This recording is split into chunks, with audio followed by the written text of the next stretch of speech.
All right, it's the Mike Delivers podcast. I'm excited to have on the line now Frank Isola. You can see him on ESPN's Around the Horn and PTI. Of course, you can listen to him as well on Sirius XM NBA's radio, the starting lineup Monday through Friday, 7 to 10 a.m. Eastern. And I'm excited to have Frank on the line right now because I'm a huge NBA junkie. I'm actually a Nets fan, so I love doing NBA stuff. But more importantly, you live in the same area that I do, and I've done more than 1,200 food deliveries. So I think I know everything there is to know about the New Jersey food scene, Frank. So I'm excited to pick your brain on New Jersey food and Montclair food as well. Yeah, when I first got married, we lived in Brooklyn in Park Slope. So, we're traveling, when it was just my wife and I, we're walking to places to eat. We still can do that in Montclair. And you know how it is in Montclair. A lot of self-important people live in this town, but there are some really good restaurants. So we have a couple that we like. We like De Novo, which is located obviously right behind the train station, or it's actually part of the train station. Yes. Which is a pretty cool place. We got to know the owner pretty well. I'll tell you a funny story. Nice. So we would go in there a lot and eat. And when Charles Oakley got kicked out of the Garden that day, that was on a Wednesday. So on Friday, the Knicks were playing the Denver Nuggets. And I was outside the station house after he had gotten arrested. And, the days after that, I was doing a lot of stories. I was talking to him all the time.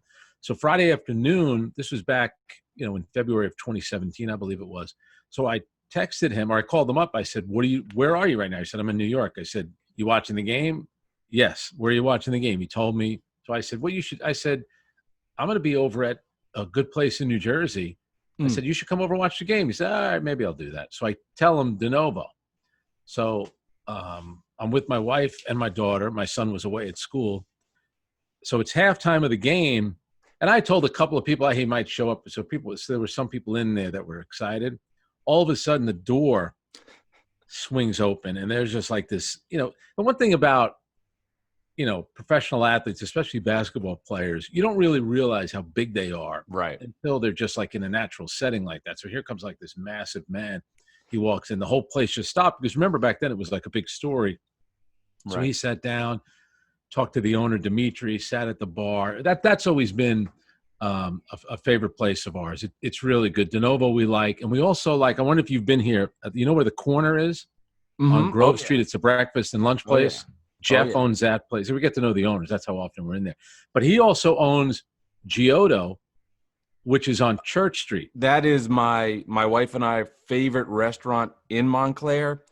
My in-laws are coming later today, and we've already had strict orders that Saturday night we are getting takeout from there. That is the rules. Great place. See, now, when they allowed outdoor seating, which was a couple of weeks ago, a buddy of mine, Mike in Montclair, the famous guy that calls up Francesa, he made a reservation with Jeff, and we sat outside Giotto, like the first night there.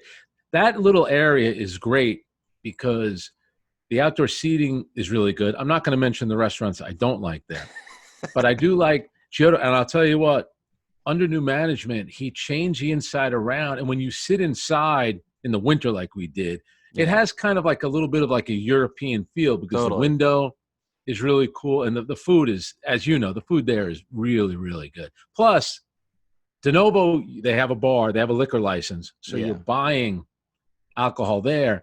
Giotto, bring your own. I'm a big bring your own guy. I like that. Yeah, you can save a lot of money that way. There's actually there's like a liquor store or a wine store next door that you can go in, bring it out. Now, this is pre-pandemic, but my wife and I would love to sit on the outside on Church Street, go to that wine store, bring a bottle of wine, sit outside, then bring it over. Obviously, it's changed a little bit. But. Do you agree with me, too? Like, why have cars drive through there? Why not just it's a weird, for people who don't know, there's like this little stretch of a street, which is off Bloomfield Avenue, then it connects with, I guess that's Park. But it's such a small space. There's tons of pedestrian traffic. Why?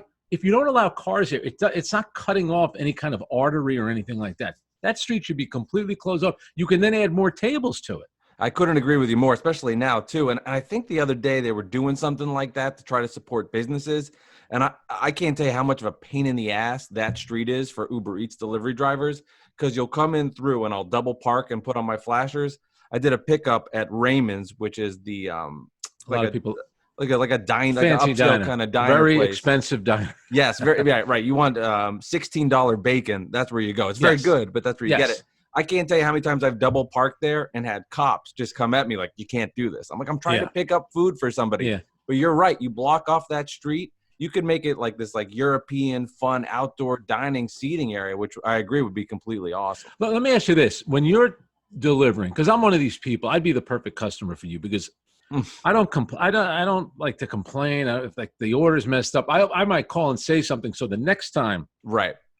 But when your food comes, it's like I've waited a while to begin with. I'm not going to go through the whole process again. Sure. So do you get a lot of people when you would deliver the food? Do they look at it right away? No, the order's wrong. And now are you obligated to do something about that? Or do you tell them, whoa, I'm the middleman. You got to call up the restaurant. Yeah, I'm the middleman. That's a very good question. And I've seen it from all fronts. And this is actually a true story, which I found was fascinating. And it's a restaurant in Bloomfield. I'm spacing on the name now, Cafe something, starts with an M. But I went in there and he told me that there was a food item that wasn't available for the customer. And I said, oh, can I let the customer know? Like, hey, he doesn't have, it was a yucca fries. I was like, I want to let the customer know, like, hey, they don't have the yucca fries. He goes, don't worry about it. Already told the customer don't worry about it. It's all good.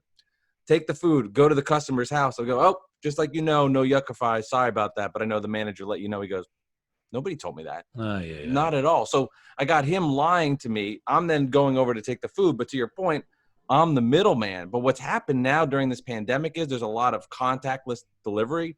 So you'll take the food, leave it at somebody's front door. Then you take a photo of it with your app. And that photo then goes to the person. And they go, okay, here's my lo mein. It's at my front door. Yeah. I can now go. It's safe to go pick it up. But it's crazy just the amount of like requests people have, the little notes that people leave, and the anger that is directed my way when I'm just the guy picking up the food going, hey, I'm just trying to earn a couple extra bucks. Here it is. Please tip me all right. Who's the most famous person you drop food off at? Stephen Colbert. I have not done that. The most famous one, it was a New York Giant, not like a super celebrity giant, but his name was John Jenkins, big defensive tackle, was actually like cut a few weeks later, signed with the Dolphins. And he ordered 5 cookies to his hotel room. And when I came over, I was like, this is the strangest thing. I didn't know, but it just says John J. So I don't know. I'm delivering to like a sports figure. But then when I got to the room, it's like this 6'7" massive human being. And there's giant stuff all over the place. Gave him the cookies. It was the wrong order. He comes running down to get me, grabs me. He's like, you got me the wrong cookies, was totally pissed off. Went to Giants camp, gave him the right amount of cookies the next day. Turns out it was for his kids. And that's why he was so upset. What hotel was he in? Was he in? It was like the Sheraton outside of the Metal. Maybe it wasn't the Sheraton. It's like right outside the Giant Stadium, like 10 minutes Have from you there. now? Yeah. I'll give you a Giant story. Another restaurant that we go to a lot is in Clifton. Okay. Is Matthews. Have you been to Matthews Italian restaurant? I've driven by it 800 times. It's great. The owner of the place, Matthew, is a young guy, really good guy. And the staff there is phenomenal. Obviously, he treats his employees well because they all still work there. But during training camp last year for the Giants, we walked in. I was with my wife, my son. It was just the three of us. Oh, and my guy Mike from Montclair and his wife. And who walked in? Eli Manning, Daniel Jones, Kyle Lauletta, and I forget who the fourth quarterback was, but Eli Manning was taking all of the Giant quarterbacks out for dinner. And at the time, it looked like, we were kind of joking around. It's kind of like the Last Supper because it looked like, right. Daniel Jones was eventually going to get the start. And sure enough, that's what happened. And I tell you what, even Eli Manning, that's a big dude when he walks into a room. Yes, that was exactly. that was pretty cool being in there. That's a good restaurant because a lot of the MLB Network people, because MLB Network is in Secaucus. Right. Like Harold Reynolds lives in Montclair. Brian Kenny, a lot of the people will go eat at Matthews in Clifton. Interesting. Okay, that's good to know because I've been by that place a bajillion times driving. That's the spot right by the entrance to Route 3, right? Exactly. You're trying to get back on the highway. If you go in there, you mention Matthew. Mm-hmm. So say hello to Matthew, mention my name, and then make sure you tell him we talked about his restaurant on the podcast. Yeah, no, I'll make sure. And I absolutely will do. No, I love picking your brain on food. All right, so outside of the Montclair area, is there another restaurant or a spot that you like to travel to or go to? All right, so in where Fairleigh Dickinson is located, which is in Hackensack, right? Mm-hmm. Yes. So really, from my house to this place is only 9 miles, and both my kids are college age. But there's a place called Brooklyn Pizza. Oh yeah. Okay. Oh yeah. Now, it's right across the street from FDU. If you go there, it is the best brick oven pizza you're ever going to get. The Caesar salad is off the charts, and it's going to blow you away how cheap everything is. Yeah, It's right. very inexpensive, and it's cash only. Mm. So remember, you got to bring cash. You can't get away with a credit card. Right. But we went there. It was probably 2 weeks ago, because my son, believe you talk about food, my son had been in Italy for 2 months. Oh wow. So he was living it up, and so one day when he was home, we decided to get that. So I actually drove myself and my daughter. We drove out, picked it up, and brought it back. But Brooklyn Pizza in Hackensack, right across the street from FDU, Fairleigh Dickinson University, outstanding. And a big question that I always like to get opinions on from my guests here on the Mike Delivers podcast is when food is delivered to your house, and pizza is a prime example of what works for this. When, for example, an Uber Eats delivery is sent to your house, will you reheat the food, or will you just go at it and eat it? Hey, I'm hungry. I've been waiting. Or it's like, you know what? It's not the same as the restaurant. This pasta's kind of cold. What's your protocol there? Yeah, I'm big. We're big at reheating. I like hot food, and there's some things too, and you would know this. There's some foods in some restaurants, and you feel badly at this time, that just don't travel well. Right. I always feel like fish, seafood, I just don't feel like it travels well. Yeah. And pasta doesn't always travel well. And pizza, if you talk to pizza guys, they've always said, when you order a pie in a restaurant and you eat it there, it tastes different than it's going to taste at home. Obviously, it goes in the box, all the steam. So even the guys at the pizza place will tell you, put it in the oven for a minute or so and heat it up. But yeah, certain food, and you would know this better than anybody, it just doesn't travel well. No, and it really, my number one, I will say, and my advice would be that does not travel well is French fries. They are good one. Disgusting. When you get French fries to your house, from doing this, I don't even order French fries anymore. I wouldn't. I would know that too. It. I would never order it. There's certain. Yep. I know. I knew that ahead of time. I'm not ordering that because I'll usually get a sweet potato fries. But when you get them delivered in whatever kind of meal, just not good. Good sweet potato fry recommendation is the stuffed grass-fed burger. Say that 10 times fast, which is in Montclair. It's sort of tucked away behind the Whole Foods. That's in Montclair. They do the burgers where they have the cheese stuffed in between. Highly recommend that for their sweet potato fries. Very good. Now, what about, I don't think you've probably delivered anything because I don't think they have takeout. Bivio, it's a pizza place I think it's on Pine. Bivio is one of the elite pizza spots. Yeah, that is. I'm glad you brought that up. That place is awesome. I tried during the pandemic, tried to get a pizza order from there, and they opened the phone line at 4:00. Right, so at 3:59, right. I'm dialing. Finally, get through at 5:07. Hey, I'm sorry, we just sold our last pizza. Yeah, because they have a certain amount of dough, and then that's it. Yeah, that's it. Have you ever been inside and eaten there? Yes, we have. Phenomenal pizzas. Yeah. Phenomenal. A little bit of arrogance of the two guys that run it. I mean, they're nice guys, but they're definitely like like they're putting on an art show for you. Right. Yes. And let me tell you something. It's good. The white on white pizza. They've got the lemon pizza there. I think it's one of the specials. That's excellent. And that's another BYOB place. I was just about to say that. And there's a liquor store right down the street. Right. Yeah, exactly. Yeah, no, Montclair. So what happens is that night could not get into Bivio, then made the call to Appi's, which is like 3 blocks away. Solid pizza. That was our backup for the night. Their cheesy bread is very good. It's like $8. It's like this big. You get a cheesy bread. I highly recommend Now, that. what about the place? I'm going to forget. It's right around the block from Church Street, which I think would be Fullerton. It's like tacos and stuff. What is the name of that place? And they're going to be so mad at me for doing this because the owner of that, it's not Dose. It's something, is it? Oh my no, God. yeah. There's a great taco place right around the corner over there, and the owner of it, Adam, is a huge Jets Yankees fan, and he actually opened up a new restaurant in Upper Montclair called Sparrows, which is like an Italian deli, which I highly recommend, which is very good too over there. But yeah, that taco place is phenomenal. The guacamole with the different things in there is great. Oh, but my wife and kids, they all like Casa Pekin, which is on that's on Bloomfield Avenue. You have to walk down. It's a Mexican restaurant where you walk downstairs. Oh, it's yes. It's almost right on the corner. Yes, I know exactly what you're talking about. Well, now you're driving me nuts. I forgot the name of this restaurant. We gotta. I'll look it up on my phone. But I know too because I've emailed with the owner too. So if he listens to this, I'm looking like a real schmuck. It's fun. Like you mentioned that Mexican restaurant. The first thing that jumps in my head is the parking for there is miserable for Uber Eats orders because you're running up and down the street and you can't get in. You know, you're double parked trying to get in there, and then you go down the steps. Like it's another 10 minutes, and you're like having. But in the loading zone, there's a lot of loading zones. I think after 7:00, you're allowed to park there. There's no signs that say you can do it. That's where my guy Mike. I don't park there because I feel like who the heck am I? But my buddy Mike, whenever we go out, he always parks in the loading zone and never gets a ticket. I think after a certain time, that's a good thing to know for a food delivery people. Yeah, these are good tips to have, and I'm giving you. You're supposed to be giving me the tips. I'm giving you the tips. Yeah, you're giving it all to me. I know. I see. I need to get the veteran leadership in the Montclair area. This stuff helps me. Speaking of tips, cheesy transition. What is your protocol for tipping the delivery driver when the food comes to you?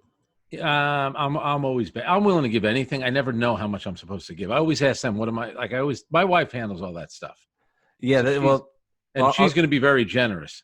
Well, that's great to hear. Hopefully there'll be an Uber Eats order your way. I'm very generous when it comes to stuff like that. You know, well, what's interesting about the whole tipping thing, and this is what drives me crazy, is people will tip based on like, let's say you got $100 order of food. They'll be like, all right, 10%, I'll give you $10. But let's say you then order just a lunch special from somewhere and it was $12. All right, here's a buck 20. The truth of the matter is the tip should be based on the experience. Like, how was I as a delivery driver? Did I get the food to you in time? Did I communicate to you? You're right. Hey, I'm on my way. And it's always based on the food order size. So it's like a driver, you kind of learn which places and which spots are good to go to because you know there's going to be a larger amount of food, which could equal a larger tip, which from a driver the tip is all electronic, correct? Yeah, it's all electronic. Well, sometimes people will like, hey, here's a couple of bucks, which is weird. Even better. Which is weird now though too in like the pandemic because people are like handing you cash. So I had one woman give me a $5 bill and she put it in like a Ziploc bag. Wow! And she's like, "Here's a $5." I was like, you know what? That's super. That's pretty cool. I appreciate that. Business since March must have been insane, right? There was a time it just went bonkers. I mean, no joke. You could go on the road for 8 to 10 hours and make $400. I mean, it was just. Wow. It was just nuts. Like I did the math. Like if you were to do Uber Eats full time, I mean, you could make 6 figures during this period because the money was just outrageous. And then the other part was I don't want to call it like the guilt factor, but people were tipping 5 to 10 times more because especially early on, you're going out, you're putting your neck on the line. You're going to these different places. Hey, I'm going to be a little nicer. I'm going to give a little bit better of a tip. Yeah. Interesting. I could see that. We were doing a lot of guilt tipping, that's for sure. That's cool to hear. Frank, so I know covering the NBA for all the years you have. Is there an NBA arena you found to have the best pregame meal? I know you go in there, and for the media members, sometimes I don't know what it might be. It's like dry chicken or whatever. But is there an arena that had like the best pregame meal where you got a little juiced up for it? Yeah, there are some places where it's pretty bad. And listen, you're paying. I've always felt this way. We're paying for the meal. They don't give you – very few arenas would give you a free meal. So you're going to pay for it. I have no problem paying for it. Just give us something good. Milwaukee's a very good eating city, and they've always done a really nice job. And L.A. is always first class. L.A., Dallas with Mark Cuban. You know it's good because you'd walk into the dining room and you would think it was a soup kitchen. The place is mobbed with people. I'm like, people coming from out of the woodwork to eat in here. And there were certain places that were like that. Dallas, LA, both obviously the Clippers and the Lakers, and Milwaukee was always very, very good. Any types of meals you can remember there, or it was just good, or any specific memories? You're in the Midwest in Milwaukee. It's like meat and potatoes and cheese. They just always had, they had very good meat there. Excellent. Yeah. It wasn't, and then in Texas, a lot of times you get really good Tex-Mex. But the one thing about, you live in where we live, you can get great Italian food, right? Pizza. You're going to get great bagels. The Tex-Mex, barbecue, Mexican food, not always going to be. You can find places that are good, but you go to a place like Texas, and Right, it's that different kind world. of food is outstanding. Yeah, and to answer our question from before, I think the place you're thinking of is Villa Lobos. Villa Lobos. That's Yes. 100%. That's the place. Yeah, just looked it up. And you're right about the owner. He's a really good guy. Yeah, no, good guy, big sports fan as well. But I And wanted to make sure I got that in there. don't leave it out. BYB. That's right. That's right. And that the Montclair area there's not really many, for people listening that don't know this area in Jersey. There's not really, because I guess it's just so expensive to have a liquor license in there. So a lot of the places are bring your own. And that's why I think De Novo, because that building is owned by New Jersey Transit. Yeah. Okay. That I would think make sense. that's why there's always, it's like anything. There's always like a reason why somebody has a liquor license and another place doesn't have them. But that's a big part of it. And that's really for these restaurants, like a place like De Novo, which people like going there. Yeah. Sitting down. I've seen the governor of New Jersey in there a couple of years ago. So Jason Pierre-Paul used to play for the Giants. Jason Pierre-Paul walked in there one night. This is when he was living. In fact, he bought a buddy of mine's house on, I'm going to forget the name of the street. But he walked in there one night with two teammates. These guys, they were massive. They sat down. They were just ordering plates of food. It was amazing how much they could eat. It was like they had like 3 plates of tuna, 3 plates of steak. It was amazing. Yeah. To watch what they could eat. Boomer Esiason's been in there after he played a hockey game. I told him to go. Yeah. But De Novo's had a good. I told Dimitri, I said, make it real cheesy. Put up pictures of these guys, but he doesn't want to do that. And they've done a good job too with everything happening, because they've got a great parking lot, and I've noticed they've done outside seating there because they can take advantage of that. So for people listening, want to go for a dining experience, they have a great outdoor seating section. And it's also pretty cool too when the train kind of rolls by. There is like you talk about like that has a bit of a European feel to it. Yeah, absolutely does. How about like just finished up a late night NBA game working, if it was in the city or whatever, you're coming back and it's like 11, 12 o'clock. Is there a Montclair place like, it's midnight, I just need something to eat, let me swing by and get something? I don't think there are any places anymore in Montclair like that. Yeah, you might be right. Upstairs, which is above the Japanese restaurant, right on Bellevue. But the problem is, like, the restaurants on Bellevue, that's like a ghost town. Once you get to about 9 o'clock at night, you can see tumbleweed coming down the street. So that's why I don't venture that much over to Bloomfield Avenue. So at that time of night, I'm not ordering food. Those days are over. I might stop. Years ago, I might have stopped at that pizza place on Route 3 on the way home, but I'm not doing that anymore. Yeah, well, Frank, you've been excellent with your time. Really enjoyed talking food, talking the New Jersey food scene. I appreciate it, man. I asked a couple of questions to all my guests that come on to the podcast, so to kind of end things off. So the first one I want to know is, best thing you ate in the last 7 days from right now when we're recording? Best thing I ate in the last 7 days, it's going to be orecchietta with broccoli rabe and crumbled sausage. And I got that from De Novo. We hadn't eaten there in a few weeks, and my son wanted to order from there. Broccoli rabe is a very hot topic on this podcast in particular. People either love it or hate it. I love it. I think it's one of the best things on earth. I have it in an omelet. Ooh, okay. I'll have it on a sandwich. What's the name? Nicolo's. If you go down there and get a sandwich, I always get the one with the grilled chicken. You get the broccoli rabe and then some kind of cheese on top. It's real broccoli. How can you not like broccoli rabe? I know. People are like, it's too bitter for me. I'm like, come on. Better taste buds. Yeah, absolutely. Eat it with an omelet. Okay. Broccoli rabe and sausage or something like that. Really, really good. But that would be the meal. Very cool. And then also, and this is a big topic for my wife, she's very passionate about this one, like really passionate. And I'll give you her answer after. Do you prefer cake or pie? Oh, man. There's one kind of cake that I like, so I'd probably go with pie, even though there's one cake that I like, which my wife makes me on my birthday every year. And what's the cake? White on white. Vanilla with vanilla icing. I just love it. Nobody else in my family, they don't like it. I love it. I just love the way it tastes. Okay, yeah. My wife's a big cake person over pie. I won't say out loud what she says about it because it's violently inappropriate. You'll have to go back and listen to previous episodes. And then finally, last question I ask all my guests to come on the Mike Delivers podcast, and I just asked your honest answer. If in a year from now, for whatever reason, you're getting married and you're sending out your wedding invitations, am I invited to your wedding? You're going to make the list. I'm having a small wedding. You're not getting invited. Don't feel so bad. That's going to be a much bigger list than the list of people getting invited.